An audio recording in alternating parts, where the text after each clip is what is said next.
समुद्र के प्रभाव से। समुद्र का प्रभाव समुद्र की उताल तरंगों से, वही उनकी शोभा है।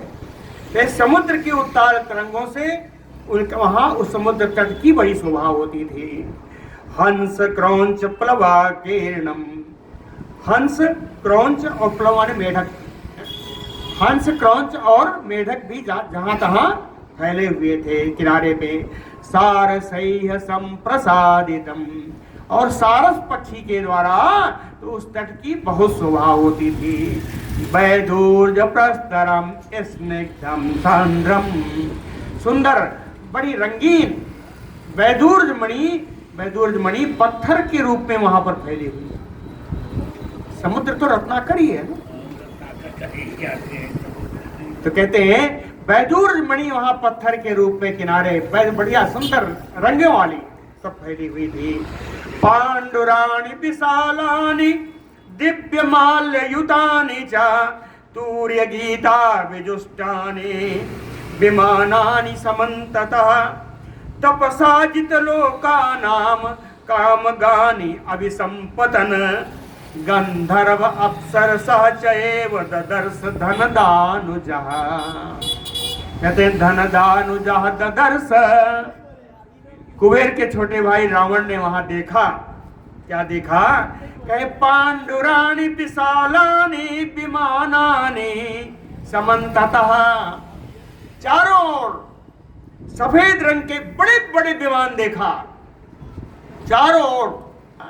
समन्ततः पांडुराणि विशालानि विमानानि, और विमान कैसे थे?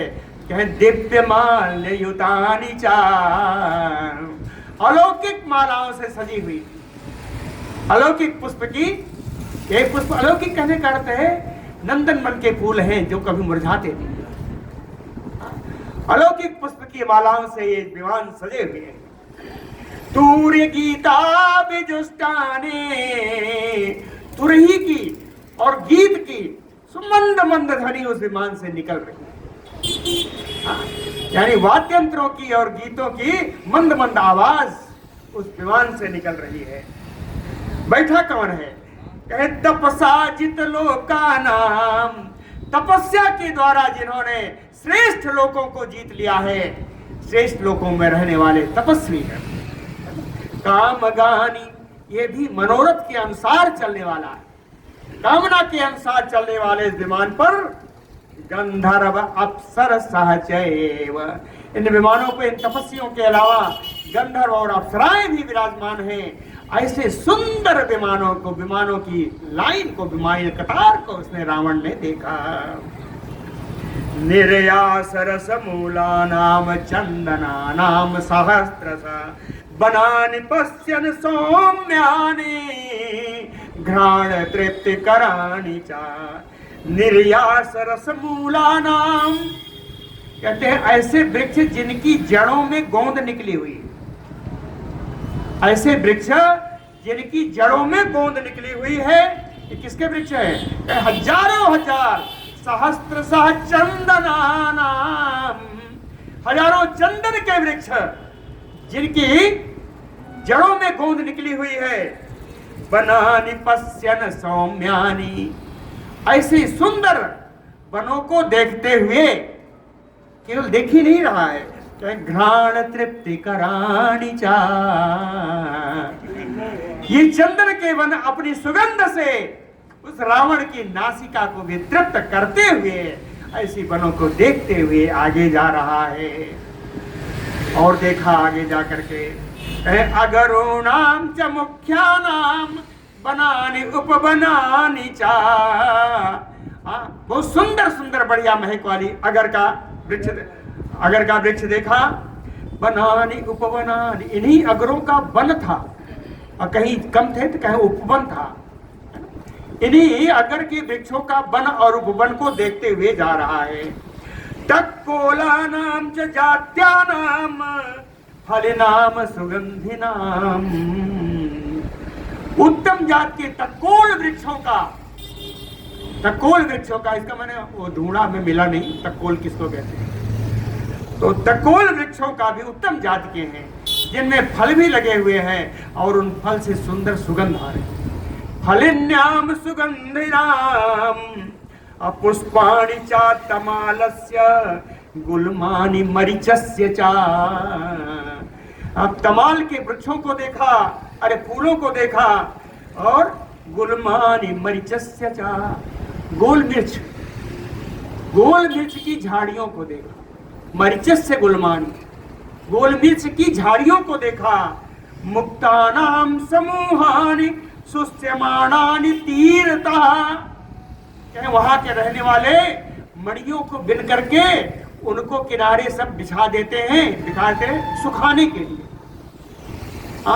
तो यही लिखा है मुक्तानाम समूहानि, मोतियों का समूह, क्या मोतियों का ढेर, सुस्यमाणानि तीरतः, किनारे किनारे सूखने के लिए पड़े हुए हैं। मोती, ढेर के ढेर मोती पड़े हुए हैं सूखने के लिए। समुद्र का किनारा है। शैलानि प्रवरांच एव प्रवाल निचयान तथा, शैलानि प्रवरान, श्रेष्ठ पर्वत समुद्र के किनारे लगे हुए हैं, है ना, श्रेष्ठ पर्वत बड़े खड़े हैं। प्रवाल निचया, प्रवाल माने मूंगा, मूंगों का समूह कहीं कहीं पड़ा हुआ है। कांचनानि राजतानि श्रृंगानि तथैव चा, कहीं कहीं सुवर्ण रंग का, कहीं कहीं चांदी के रंग का। सुवर्णानि राजतानि श्रृंगार, पर्वतों के श्रृंग कहीं सुवर्णमय है, कहीं चांदी के आकार का सुंदर सफेद है। प्रश्रवणानि मनोज्ञानि प्रसन्नानि अद्भुतानि चा, मनोज्ञानि प्रश्रवणानि, बड़े सुंदर सुंदर झरने हैं, अद्भुत हैं। प्रसन्नानि अर्थात निर्मल जल वाले, निर्मल जल वाले अद्भुत सुंदर झरने।